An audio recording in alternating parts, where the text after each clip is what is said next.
Bueno, mi nombre es Ricardo Vélez, soy residente de segundo año. Voy a presentar el artículo Factores asociados con recuperación en anorexia nervosa, un estudio basado en población. Presenta la doctora, coordina la doctora Brisa Monroy, médico adscrito del servicio de APC. Para la siguiente presentación vamos a dividir entonces en los siguientes 4 temas. Primero vamos a hablar acerca de algunos factores históricos y epidemiológicos de la anorexia nervosa. Posteriormente hablaremos de los factores de riesgo que se tienen identificados y los estudios previos pronósticos que se han realizado en cuanto al tema, para finalmente pasar a hablar al artículo. Empezando con la anorexia nervosa, viene del griego anorectus, lo cual hace referencia a carente de apetito o evitación de los alimentos. Es un trastorno de la conducta alimentaria que se caracteriza por la persistencia de un peso menor al esperado para el género, la estatura y la edad de las personas afectadas, quienes además demuestran un rechazo al incremento ponderal. Y se tiene que dividir en 2 tipos, restrictiva y compulsivo-purgativa. Históricamente hablando, tenemos que la anorexia nervosa se ha presentado desde hace mucho tiempo. La importancia o la situación que esta va a depender realmente de la etapa de la historia en la que se encuentra estudiando. Como tal, tenemos que en el siglo XIV, en el siglo IX, el príncipe Hadman muere al no comer posterior a síntomas melancólicos, siendo este de los primeros reportes de anorexia nervosa que se tiene. Pero es hasta la Edad Media, en el siglo XIV, donde realmente se hace referencia a las primeras anoréxicas, que serían las santas anoréxicas, siendo el ejemplo ya Santa Catarina de Siena, quien se caracteriza por el rechazo a los alimentos a través de dietas restrictivas y ayunos. Sus dietas prácticamente consistían en pan y hierbas y muere 2 años después por dejar de alimentarse. El objetivo de ella era el dominio de la carne sobre la espiritualidad a través de la destrucción física del cuerpo. Llama la atención que a pesar de que esta santa realmente fue canonizada, en mucho tiempo la misma iglesia estuvo en contra de los ayunos tan prolongados que tenía, pero no tanto por las consecuencias médicas que tenía, sino más que nada porque era vista como soberbia, lo cual también se consideraba un pecado para ese entonces, y la santa de alguna forma era una forma de manifestarse contra esto. Otras santas anoréxicas que se han reportado son Santa Clara, San Juana de Arco, Beatriz de Nazaret, Ida de Lovaina, etc. Prácticamente toda su vida se dedicaban a alimentar a los demás, pero no se alimentaban ellas mismas. Y aunque como tal no había una figura de imagen corporal o no estaba guiada su conducta a través de la imagen, sí se hacía a través de buscar en la delgadez un sinónimo de la pureza o hacerse una con Cristo. Estas santas tienen la característica de que, aunque presentaban ausencia de menstruación, tenían una vida hiperreactiva, eran perfeccionistas y tenían problemas con el sueño, no conciliaban el sueño. Y es de 1200 a 1500 principalmente en el occidente, donde a través de las normas que tenía la iglesia en ese tiempo, que la iglesia católica consideraba el ayuno como algo obligatorio, ya que comer era una forma de alejarse del pecado del cuerpo. Entonces, como tal, no tenemos un culto al cuerpo, sino un culto a los valores místicos que el ayuno representa. Un ejemplo de esto es Santa Fortis, quien ayunó y rezó pidiendo a Dios quitar su belleza para que no llamara la atención de los hombres. Ya es hasta el siglo XIV que el Papa Benedicto XIV pone los ayunos en segundo plano a partir de los hallazgos médicos que se tenían en ese tiempo. Entonces, todas estas santas pasan de ser doncellas milagrosas a muchachas ayunadoras.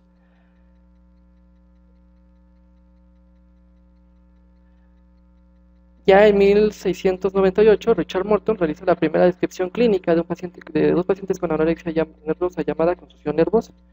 Era una contusión de origen mental en la cual se caracterizaba porque no había fiebre, no había dispepsia, pero había como tal un rechazo a los alimentos, amenorrea, pérdida del peso, estreñimiento y caquexia, así como un exceso de actividad física, pero como tal no encontraba una causa orgánica.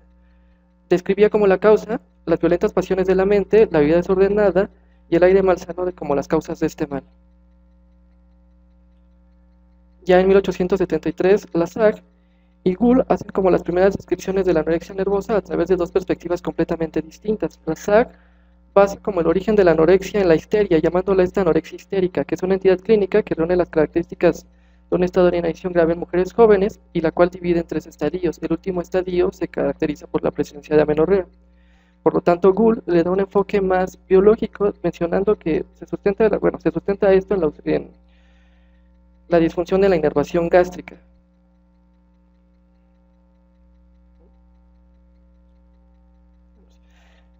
En el siglo XIX, Solier en 1891 y Charcot reconocen en estas pacientes como tal el deseo de hacer delgada. Tourette, discípulo de Charcot, señala que hay un rechazo como tal al alimento, más no una pérdida del hambre, llamando como tal a anorexia nervosa, aunque como tal todavía no le da como la importancia, todavía sigue pensando Tourette que tiene un origen orgánico, la enfermedad. En el siglo XX, Maurice Simmons, en el año de 1914, sugiere que la emanación es secundaria a la destrucción de la glándula pituitaria. Por lo tanto, surge una teoría endocrina acerca del origen de la anorexia nervosa, y es a través de extractos de glándula que se proponía el tratamiento de la misma. La anorexia es considerada entonces como una enfermedad de origen endocrino, pese a los descubrimientos en psicodinamia que se tenían hasta entonces, hasta el año de 1950. Brunch, en 1974, introdujo como tal el concepto de imagen corporal y la incapacidad de estas pacientes para reconocer sus estados internos. Por lo tal, tenían ciertas dificultades para reconocer sus emociones y el control del hambre para expresar estas. En el siglo XX, Selvin Plasoni plantea la importancia de la familia como un agente mediador entre los valores sociales y las personas afectadas. Y es aquí donde se empieza ya como a prestar la importancia de la familia en la evolución de las pacientes anoréxicas. Y Salvador Munichín, un psiquiatra argentino en la década de los 80,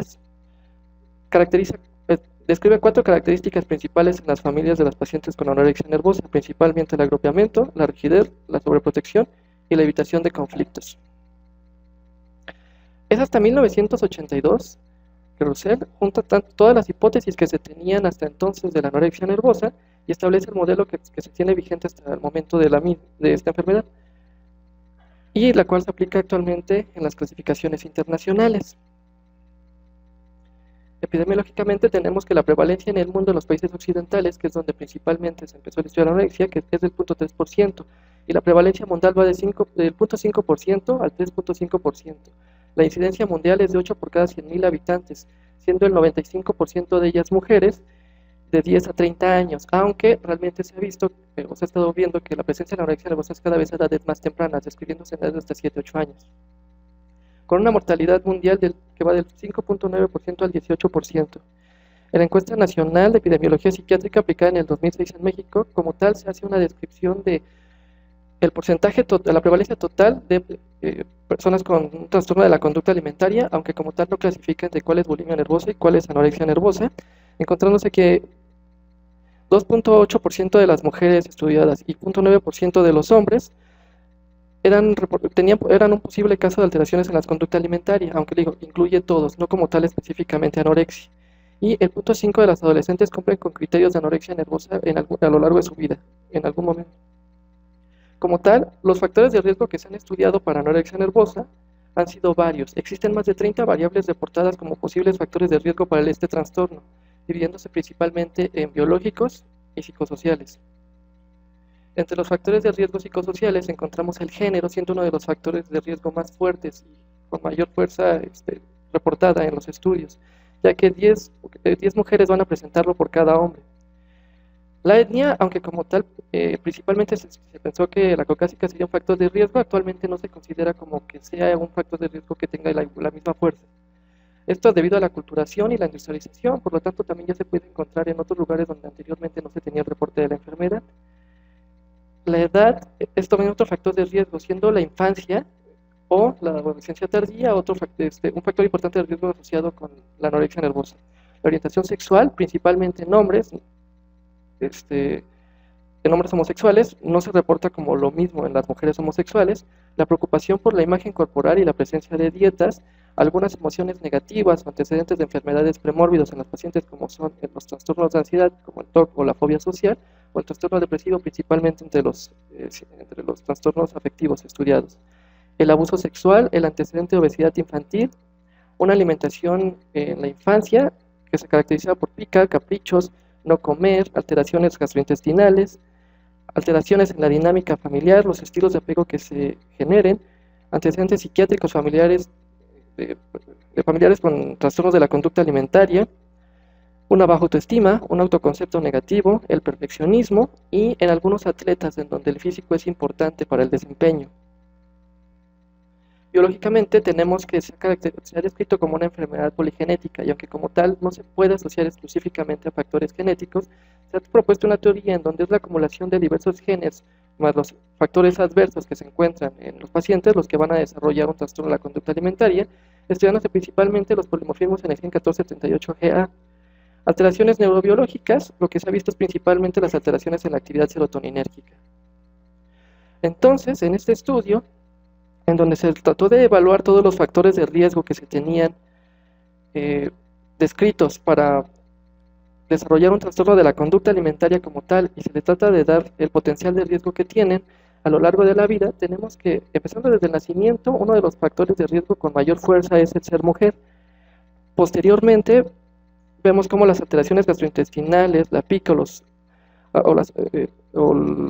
las alteraciones del apetito tienden a ser factores de riesgo que no están específicamente como bien estudiados. Los antecedentes de abuso sexual y negligencia física sí son factores que se ha visto que tienen un impacto medio, pero principalmente ya entrando en la adolescencia son las dietas, la imagen y la imagen negativa del peso o de la imagen corporal que tenga la persona, los que van a presentar como mayor asociación con el desarrollo de la anorexia nervosa y posteriormente el bajo soporte social que puedan tener. En cuanto específicamente como la evolución y los factores de riesgo que han sido como mayor estudiados en la anorexia nervosa y la edad de aparición, tenemos igualmente que el género femenino desde el nacimiento es el factor de riesgo más fuerte. El siguiente factor de riesgo más potente que se ha estudiado a lo largo de la vida es la presencia de ejercicio físico excesivo en la adolescencia. Posteriormente, aquí sí tenemos que ocupan un nivel de potencia medio, principalmente los desórdenes gastrointestinales, la disfunción de la dinámica familiar, el tipo de apego que tengan los pacientes en la familia, los antecedentes de trastorno obsesivo compulsivo y trastorno dimórfico corporal y el perfeccionismo, así como la imagen negativa que tenga la paciente de sí misma. Etiológicamente podríamos hablar entonces de tres causas que podrían estar relacionadas con el desarrollo de la anorexia nervosa. En cuanto a la explicación biológica, se explican principalmente a través de dos sistemas, el sistema homeostático y el sistema hedónico. El sistema homeostático son las señales somáticas y metabólicas que van a llevar a la realización de los alimentos, es decir, el apetito. Mientras que el sistema hedónico son más las funciones motivacionales y placenteras asociadas con la conducta alimentaria. Esto es principalmente a través del componente anticipatorio, consumatorio y el placer que se relacione con la ingesta de los alimentos, estando aquí principalmente implicado el sistema dopaminérgico. Psicológicamente, pues hablamos más que nada de las características de personalidad y los estilos de apego que se generan en las pacientes, y hay una gran serie de propuestas psicodinámicas al respecto, y socioculturalmente tenemos que principalmente se asocia con la presencia de tres principales factores de riesgo, que es la familia, es decir, una mala dinámica familiar, los medios de comunicación o las expectativas sociales que se tengan y los compañeros o los pares con los que se desarrolle la paciente. Entonces la mezcla de estos tres es lo que conllevaría desde una perspectiva social al desarrollo de la anorexia nervosa. En cuanto a las diferencias entre los diferentes manuales diagnósticos, tenemos que para el DSM-4 del 2002 y el DSM-5 en el 2014, las principales diferencias se tienen es que se quita el ítem de amenorrea como un requerimiento diagnóstico. Como tal, el DSM-4 sí especifica que tiene que ser una pérdida inferior al una pérdida del peso y que dé lugar a un peso inferior al 85%, mientras que el DSM-5 establece más que nada el índice de masa corporal. Al índice de masa corporal le va dando grados de severidad y especifica que tiene que ser el peso mínimo o que se tiene que mantener el peso mínimo de lo esperado para la edad, el sexo, el desarrollo y los requerimientos físicos que en ese momento tenga la persona. Agrega especificadores como especificadores de remisión que son parcial y total, y como tal los especificadores de gravedad que van en base al índice de masa corporal. Por otra parte, la CIE-10 en 1992 también pone como criterio diagnóstico la pérdida de peso del 15% o un índice de masa corporal menor al 17.5, y lo importante de la CIE es que a diferencia del DSM, es que aparte de considerar la menorrea como criterio diagnóstico, también pone la impotencia sexual en hombres como un criterio diagnóstico o el inicio de la pubertad retrasada. Como tal, actualmente los criterios que utilizamos son los que nos marca el DSM-5, los cuales pues, es la presencia de los criterios A, B y C, que son la restricción de los alimentos, o de la ingesta, el miedo intenso a ganar de peso y las alteraciones que conlleve esta misma pérdida, y así como de la autoevaluación, poniendo como tal, como explicaba, los especificadores de restricción, los especificadores de tipo atracón o tipo purga, los especificadores de remisión parcial, remisión total y los especificadores de gravedad según la gravedad que van de leve a severo. En cuanto a las comorbilidades psiquiátricas estudiadas principalmente en anorexia nervosa, tenemos que los trastornos afectivos y los trastornos ansiosos son los que se encuentran más prevalentes en esta población. Entre los trastornos afectivos, principalmente es el trastorno depresivo mayor, encontrándose en el 50-68% de las mujeres con anorexia nervosa, seguido de la distimia en un 35-40%. Entre los trastornos ansiosos, el que se encuentra más prevalente es la fobia social en un 48% de las pacientes y el trastorno obsesivo compulsivo en el 31%. También se ha relacionado con trastornos de personalidad. El obsesivo compulsivo y el evitativo se encuentran principalmente en el subtipo restrictivo, encontrándose el obsesivo en el 22% y el evitativo en el 19%, y en el compulsivo purgativo los que principalmente se encuentran son el trastorno límite y dependiente de personalidad en el 25 y 15%. De estos, el obsesivo compulsivo y el de límite son los que se asocian con un peor pronóstico de recuperación. Las pacientes con una mayor resistencia, a diferencia de las evitativas y las dependientes. En cuanto a estudios que se han realizado en cuanto al pronóstico de la anorexia nervosa, tenemos que Keski, colaboradores en el 2007, a través de la Corte de FIN 16, la cual se realiza en Finlandia, hizo un estudio en una comunidad en el cual se hizo el seguimiento longitudinal de gemelos nacidos entre el año de 1975 y 1979. Se hacía seguimientos con reportes autoaplicables entre los 17, los 18 y los 22 años de edad, aunque como tal las preguntas para buscar un trastorno de la conducta alimentaria se agregaron en el último seguimiento, que es de 22 a los 28 años. Se encontró que la prevalencia de anorexia nervosa a lo largo de la vida en la comunidad o en la población finlandesa era del 2.2%, con una incidencia de 270 por cada 100.000 habitantes y una tasa de recuperación a 5 años de 66.8%. Lo cual llama la atención que contrasta con otros estudios, los cuales se utiliza población meramente clínica, que muestra una recuperación menor del 47% a 5 años, aunque según el estudio puede variar entre el 35 y el 80%. En el 2007, los colaboradores publicaron otros estudios en población clínica meramente. Se estudiaron a 100 pacientes que fueron reclutadas entre 1990 y el 2012, en el cual se encuentra una tasa de recuperación del 34% a 5 años, encontrándose que a menor de edad de tratamiento, si el tratamiento se iniciaba de forma temprana, una vez que se encontraban los síntomas, era el mejor pronóstico. Así como también se encuentra que mientras menos dure el tratamiento y menos duren las hospitalizaciones, el pronóstico de estas pacientes también es favorable. En este estudio, como tal, no encuentran una asociación entre el índice de masa corporal identificado al momento del diagnóstico o la edad de inicio como un factor pronóstico importante en la anorexia nervosa, con una mortalidad del 4%. Como tal, entonces, tenemos que los factores encontrados como de mal pronóstico para la evolución de los pacientes con anorexia nervosa son la edad avanzada de presentación, es decir, se considera que la edad en la que los pacientes presentan una mejor evolución es propiamente en la pubertad. El inicio antes de la pubertad también se considera un factor de riesgo importante. El bajo índice de masa corporal, el abuso de sustancias, principalmente el alcohol, el antecedente de purgas o de bulimia nervosa, la cronicidad de la enfermedad, la personalidad límite obsesivo narcisista, los trastornos afectivos comórbidos, reportado principalmente los trastornos depresivos, el trastorno depresivo mayor, los antecedentes de suicidio y la mala dinámica familiar. Y entre los factores pronósticos que se relacionan con un buen pronóstico son la mayor duración de los seguimientos, el inicio de la adolescencia, el inicio del padecimiento durante la adolescencia y un manejo temprano de la enfermedad, la corta duración del primer manejo hospitalario y la corta duración de los tratamientos, así como una relación adecuada entre padre e hijo. Un estudio realizado por Christoph en el 2002, en el cual se hizo un análisis de varios estudios que se tenían previamente acerca de la anorexia nervosa, encuentra que entre las principales repercusiones sociales que se encuentran en esta población son la deserción escolar, presente en el 12.3% de las pacientes, una mortalidad que va del 5%, encuentra también como el porcentaje de recuperación en estas pacientes, refiriendo que el 46.9% de las pacientes va a tener una recuperación completa, entendiéndose como recuperación completa como tal la ausencia de amenorrea, la recuperación del peso y la ausencia de purgas, no como tal el quitar la alteración en la imagen corporal. Se encuentra una mejoría de los pacientes, si no hay una remisión completa de los síntomas en el 33.5% y el 22.8% va a tender a la cronicidad, encontrando también como factores que asociaban al mal pronóstico o a la cronicidad el inicio temprano de la enfermedad, el antecedente de purgas, el antecedente de bulimia, el antecedente de comorbilidades psiquiátricas y la mala dinámica familiar. Pasando propiamente al estudio, este fue publicado en la revista, en el International Journal of Eating Disorder en el año 2014, autor Anna Kesky y colaboradores,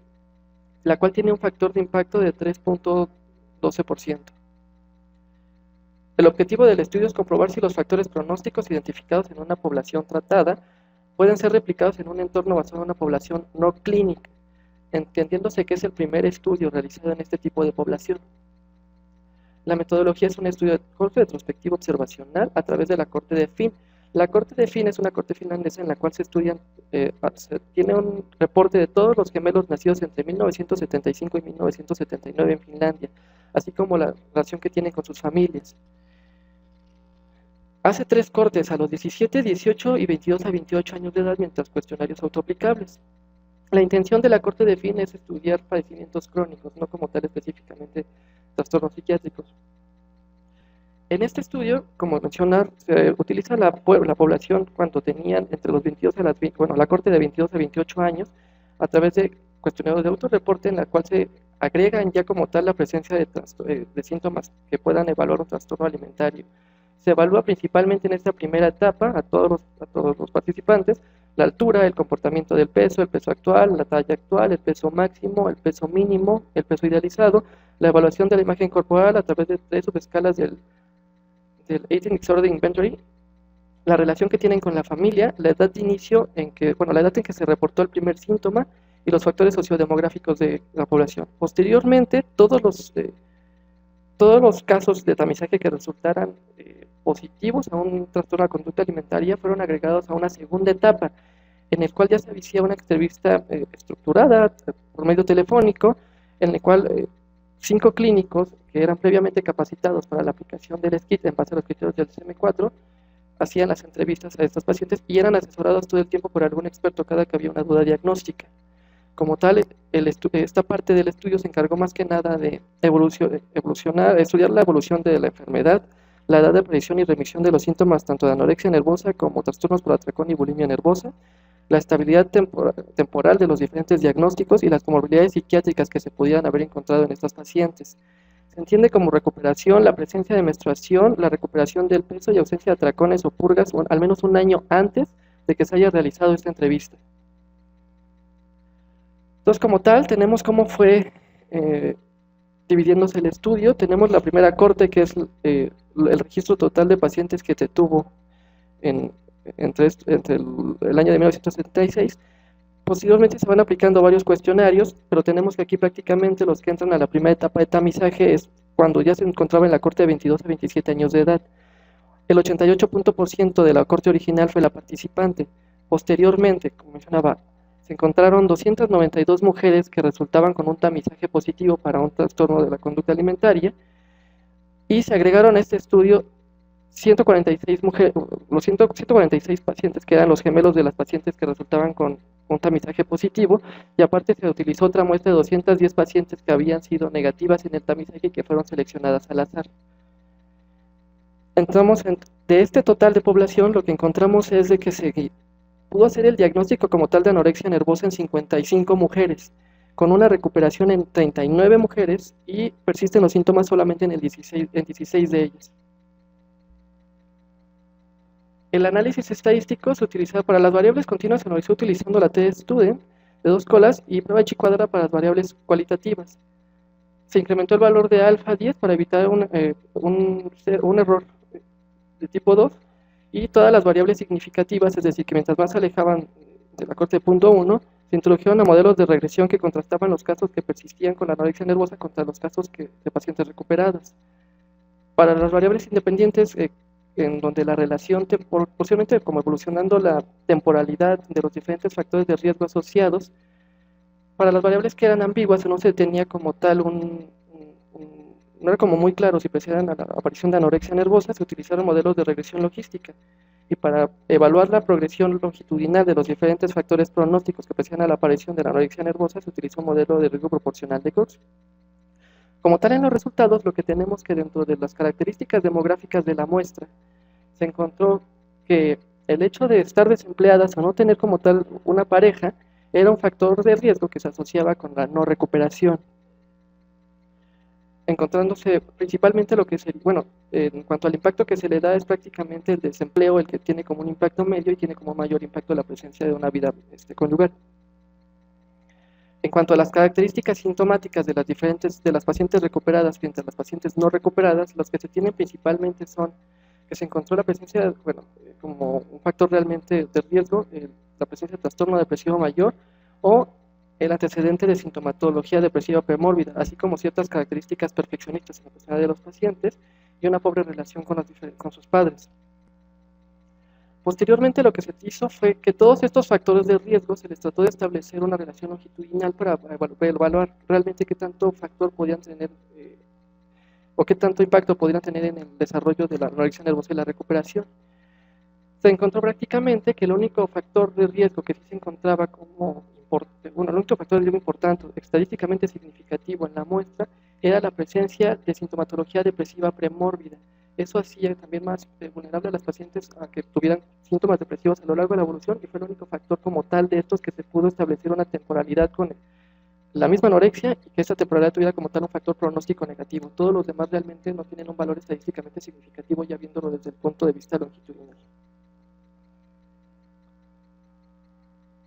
Pues como resultados tenemos que los síntomas depresivos se asocian con un peor pronóstico de anorexia nervosa. Igualmente, un inicio temprano de los síntomas depresivos se asocian con un mal pronóstico en los pacientes con anorexia nervosa y probables dificultades en el tratamiento. Por lo tanto, el artículo establece que como tal se deberían de hacer posteriormente estudios en el cual específicamente se estudia pacientes con sintomatología depresiva premorbida para ver qué tanto puede impactar esto en la evolución y en la resistencia al tratamiento de estos pacientes. La prevalencia de la vida a lo largo de la anorexia nervosa es del 2.2%, con un tiempo de recuperación, una media de recuperación de 7 años y el porcentaje de recuperación es del 77.9%.